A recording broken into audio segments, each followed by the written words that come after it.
हरियाणा के मुख्यमंत्री नायब सिंह सैनी फरीदाबाद में चरण सुहावे गुरु चरण यात्रा में शामिल हुए। उन्होंने कहा कि इस धार्मिक आयोजन से औद्योगिक नगरी धन्य हो गई है। मुख्यमंत्री ने गुरु चरणों का आशीर्वाद लिया और श्रद्धालुओं को संबोधित किया।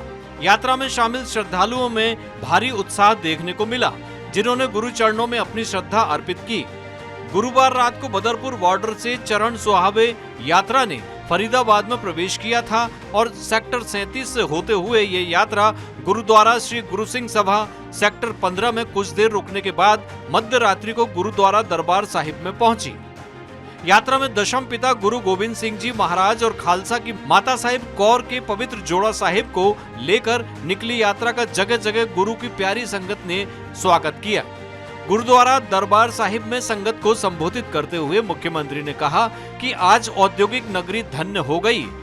गुरु गोविंद सिंह जी के जोड़े के दर्शन का सौभाग्य मिला। जोड़े से गुरु जी के चरणों की धूल यहाँ पड़ी है। उन्होंने आगे कहा कि गुरु जी की कुर्बानी और वीरता पर सभी भारतवासियों को गर्व है। क्रूर मुगलों के खिलाफ युद्ध लड़ा। 4 साहिबजादों सहित पूरा परिवार बलिदान कर दिया गया। विश्व में ऐसी मिसाल कहीं नहीं मिलती। सीएम ने यात्रा में शामिल सभी संगत का अभिवादन किया। इस दौरान मुख्यमंत्री सिख वेशभूषा में नजर आए। दिल्ली से प्रारंभ ये महान यात्रा बिहार में गुरु जी के जन्म स्थान पटना साहिब तक जाएगी। इस यात्रा में माता साहिब कौर जी का पवित्र जोड़ा साहिब में शामिल है। सीएम ने कहा कि फरीदाबाद को दिल्ली के प्रवेश द्वार के रूप में भी जाना जाता है। यह प्रवेश द्वार पवित्र जोड़ा साहब के माध्यम से साक्षात गुरु जी के चरणों की धूल को अपने मस्तक पर धारण कर रहा है। इस पावन अवसर पर दिल्ली सिख गुरुद्वारा प्रबंधक कमेटी और इस यात्रा के आयोजकों का दिल से आभार और धन्यवाद। उन्होंने बताया कि हरियाणा सरकार द्वारा 1 नवंबर से 24 नवंबर तक प्रदेश में गुरु तेग बहादुर जी का 350वां प्रकाश पर्व मनाया जाएगा। उन्होंने कहा कि हमारी सरकार ने पवित्र भूमि चिल्ला साहिब, जहां गुरु नानक देव जी ने तपस्या की थी, पवित्र गुरुद्वारा साहिब के नाम की। मुख्यमंत्री सैनी ने कहा कि हरियाणा सरकार ने 1984 के दंगों के पीड़ित 121 परिवारों के एक सदस्य को सरकारी नौकरी देने का भी निर्णय किया है।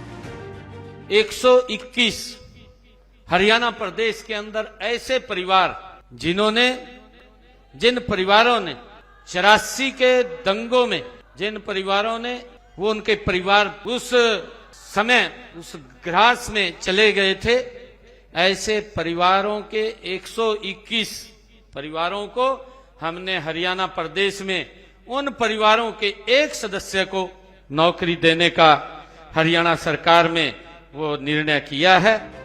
हरियाणा के मुख्यमंत्री श्री नायब सिंह सैनी ने कहा कि केंद्र एवं प्रदेश सरकार प्रधानमंत्री श्री नरेंद्र मोदी के नेतृत्व में निरंतर किसान हित में काम कर रही है।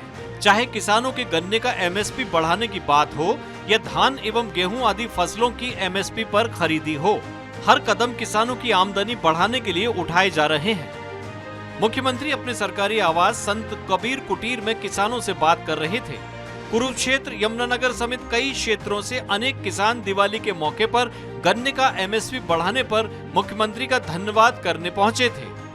गन्ने का एमएसपी बढ़ाने से गदगद हुए किसानों ने मुख्यमंत्री श्री नायब सिंह सैनी और उनके माध्यम से प्रधानमंत्री श्री नरेंद्र मोदी का आभार जताया और कहा कि दीपावली के अवसर पर बिना मांगे एमएसपी बढ़ाना किसानों के लिए सबसे बड़ा तोहफा है।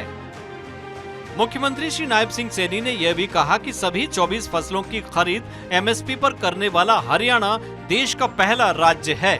यही नहीं, 48 घंटे के अंदर किसानों को उनकी फसलों का भुगतान कर दिया जाता है। मेरी फसल मेरा ब्यौरा पोर्टल की मदद से पिछले 11 सीजन में डीबीटी के माध्यम से 12 लाख किसानों के खातों में 1,58,000 करोड़ रुपए की फसल खरीद की राशि डाली गई है। उन्होंने कहा कि हरियाणा पहला राज्य है जिसने भावांतर भरपाई योजना अपनाई है।